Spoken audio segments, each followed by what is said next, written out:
Halo semua, perkenalkan nama saya Magdalena Melansere Mere dengan NIM 230114147 dari Program Studi Pendidikan Guru Sekolah Dasar Universitas Nusa Cendana Kupang NTT. Nah, di video kali ini saya akan menjelaskan materi mengenai kehutanan dan pariwisata yang ada di Nusa Tenggara Timur. Baik, materi pertama yang akan saya jelaskan mengenai kehutanan yang ada di Nusa Tenggara Timur. Kehutanan adalah suatu praktik yang membuat, mengelola, menggunakan, dan melestarikan hutan untuk kepentingan manusia. Ada beberapa pengertian kehutanan menurut yang pertama, berdasarkan Undang-Undang Republik Indonesia Nomor 41 Tahun 1999 tentang Kehutanan. Yang kedua, teori kehutanan menurut Simon pada tahun 1998. Dan yang ketiga, perubahan konsep kehutanan. Berdasarkan data statistik kehutanan Provinsi Nusa Tenggara Timur pada tahun 2023 dapat dianalisis sebagai berikut. Yang pertama, luas kawasan hutan Provinsi Nusa Tenggara Timur sebesar 1.911.975 hektar yang terdiri dari hutan produksi dan hutan lindung.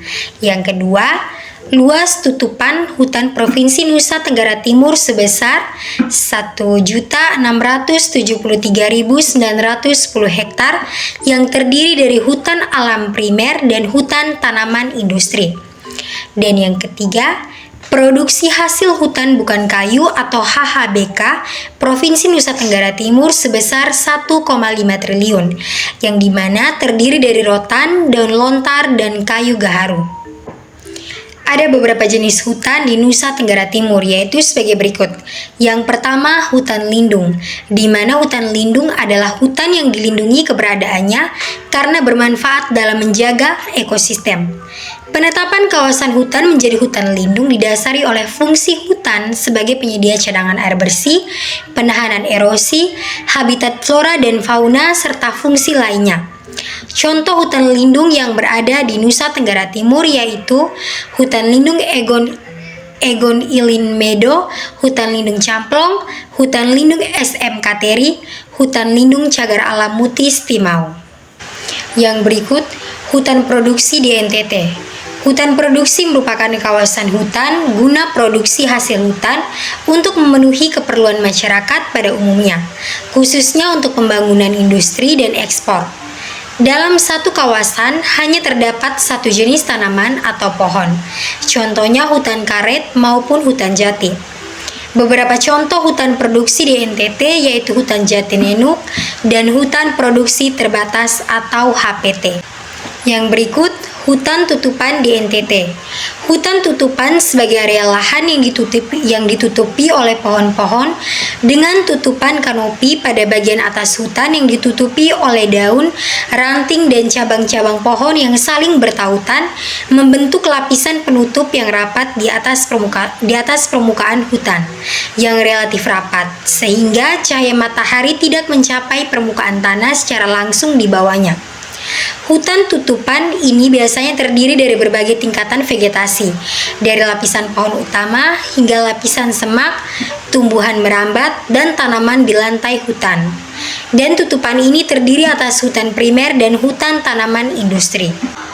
Yang berikut, hasil hutan bukan kayu di NTT. Definisi hasil hutan bukan kayu yang merupakan hasil dari kebijakan pemanfaatan hutan yang lebih berkelanjutan dan menyeluruh. Ini mencakup semua hasil dari hutan selain kayu, seperti buah-buahan, tumbuhan, obat, madu, dan produk non-kayu lainnya. Contohnya yaitu rotan disoe, madu hutan Amphoang Cendana. Baik, materi kedua yang akan saya jelaskan mengenai pariwisata yang ada di Nusa Tenggara Timur. Pariwisata adalah industri yang berkaitan dengan perjalanan dan kegiatan yang dilakukan orang saat mereka berada di luar lingkungan mereka yang biasa. Ini melibatkan wisatawan yang bepergian untuk liburan, rekreasi, bisnis, dan tujuan lainnya. Industri pariwisata mencakup akomodasi, makanan dan minuman, tempat-tempat wisata, serta lainnya yang terkait. Ada dua dampak dari adanya pariwisata, yaitu dampak positif dan dampak negatif. Yang berikut, strategi industri pariwisata dalam meningkatkan kunjungan wisatawan. Strategi ini dibagi menjadi beberapa bagian, yaitu yang pertama, strategi atraksi wisata, di mana atraksi wisata boleh dikatakan berhasil jika menimbulkan kesan kepada wisatawan, sehingga mereka pun merasa puas. Kepuasan ini tidak hanya tergantung kepada keadaan wisatawan itu sendiri, akan tetapi pada caranya menyuguhkan atau mempresentasikan di hadapan wisatawan. Mempresentasikan wisata dengan cara yang baik dapat dicapai dengan mengatur perspektif ruang dan mengatur perspektif waktu. Yang berikut, strategi kualitas layanan.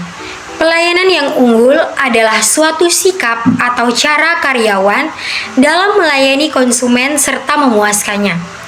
Agar tercapai suatu kualitas pelayanan yang unggul, setiap karyawan harus memiliki keterampilan tertentu seperti berpenampilan baik dan sopan, bersikap ramah, bergairah kerja, dan selalu siap melayani dengan tenang dalam bekerja, menguasai pekerjaannya, mampu berkomunikasi dengan baik, tidak tinggi hati karena merasa dibutuhkan, dan memiliki kemampuan menangani keluhan pelanggan secara profesional.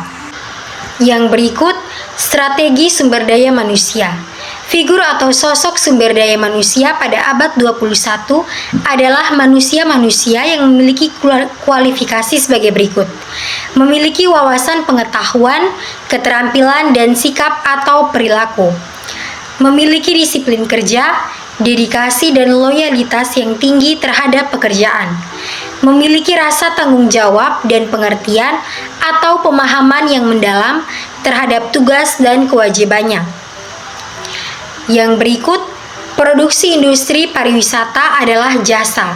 Oleh karena itu, penekanannya harus pada segi pelayanan yang disesuaikan dengan kebutuhan wisatawan.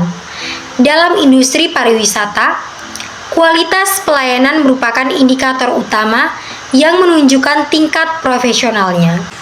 Cara untuk meningkatkan perlindungan lingkungan dan keberlanjutan pariwisata di Nusa Tenggara Timur adalah dengan memperkuat pengelolaan taman dan kawasan konservasi, mengedukasi masyarakat dan wisatawan tentang pentingnya pelestarian lingkungan dan budaya lokal, mendorong wisatawan untuk ramah lingkungan, serta mengembangkan program ekowisata yang berkelanjutan. Sekian video singkat dari saya, terima kasih dan sampai jumpa.